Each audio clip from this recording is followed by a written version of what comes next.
everybody, it's Hannah from Dreambakes and welcome back. This is my yet again late instalment of my review of Great British Bake Off, and the week that's just gone was Caramel Week, which if you watched my last video, and if you haven't then please go and do so. As I said there, caramel is something that I can't resist, similar to Paul during the entire programme. Like if something is caramel, especially with like quite different flavours, then I will 100% go for it. And it was an interesting week. I predicted that there would be quite a lot of different flavours, so I said maybe miso caramel, tahini, something like that.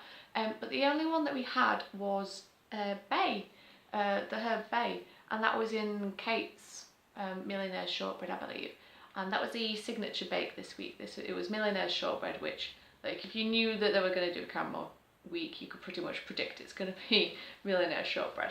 And people mostly did really well on this. The one that I most wanted to try was Stacey's because it had rum in it, there was chilli, there was lime I think as well in it, and Liam did the best on that. His peanut butter one looked great. I would have loved to have tried that. I love peanut butter as well.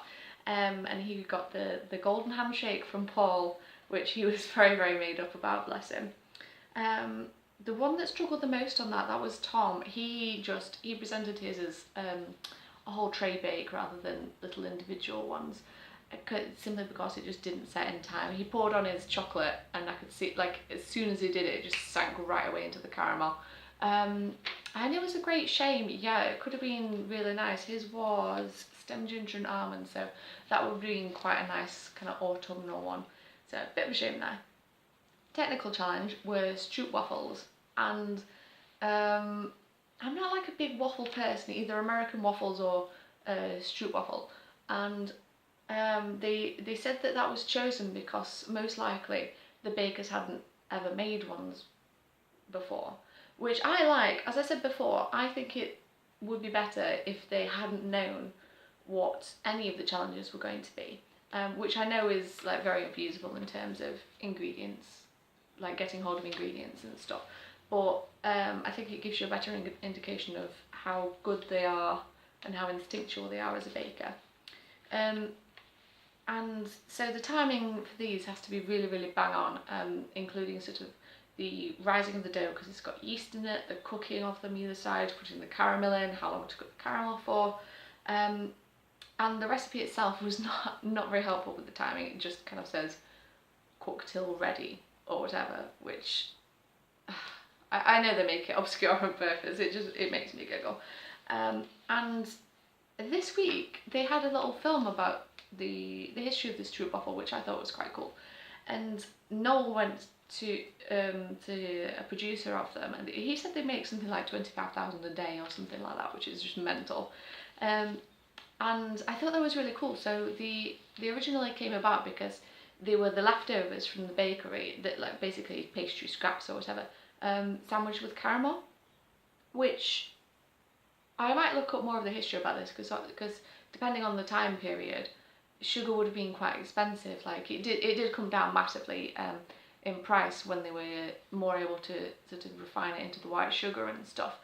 But yeah, depending when it was started, sugar wouldn't have been like that cheap, so one wonders if it was maybe sandwiched with something else before the caramel. So I might do more research on that. And pretty much everybody's was not great. The best of the bunch was Stacey. The worst was, I can't actually remember who the worst was, but everybody's was too grainy, or they were dry and overdone. Nobody got the caramel right on that. It looked more like sort of like a fudgy butterscotch type mixture that they ended up with. And then the next one was the showstopper. So it was a one-tiered cake with 3 layers, and it must have spun sugar on. But apart from that, they could kind of pretty much do what they want in regards to flavour. The one that I thought looked the best was Jan's. That was really, really cute. I was hoping that was going to come off. I saw what Stacey was trying to do with the butterfly. I think she was trying to go for, you know how Stephen did with the bread handbag? She was trying to get the elevation with the butterfly, because that's obviously bringing another dimension into it. Didn't quite pull it off for me. Same with Kate's fireworks, and she was a star baker, admittedly, so the judges obviously liked what she did, but it didn't quite work for me. I liked the colours and everything, but I wouldn't have known it was fireworks. And I thought the toffee apples looked a bit sort of chunky, and like the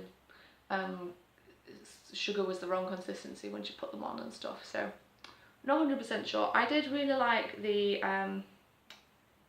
oh gosh, the one with the eggs on it. Sophie, I think it was. Yeah, we'll say Sophie.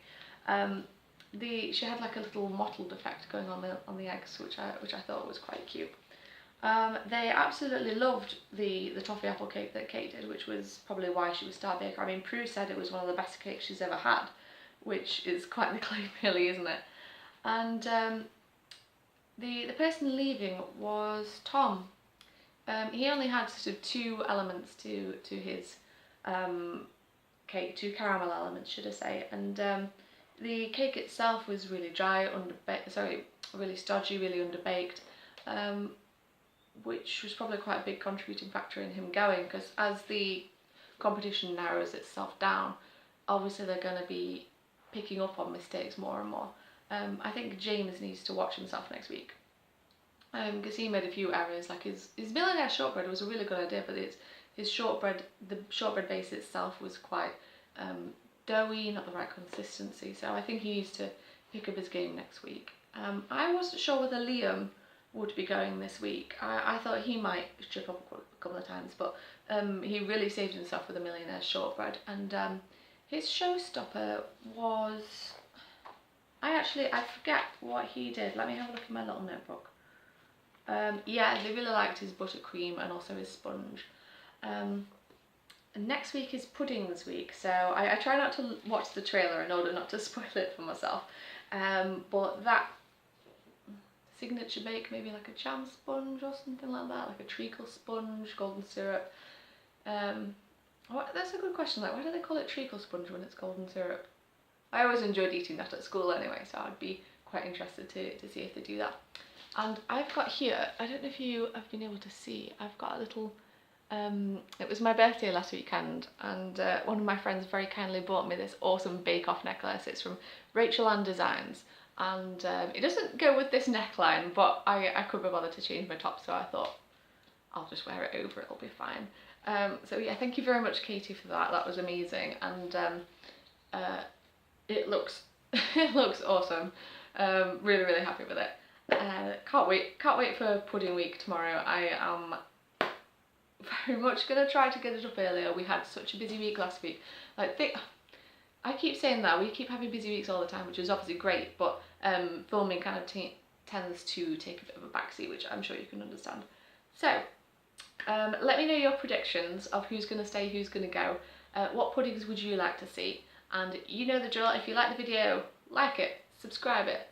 Come and see me on Instagram, Facebook and Twitter. All the ingredients, all the details are down below. Thank you very much for watching, and do check out Rachel Ann, who made my necklace. Thank you very much again. Bye bye.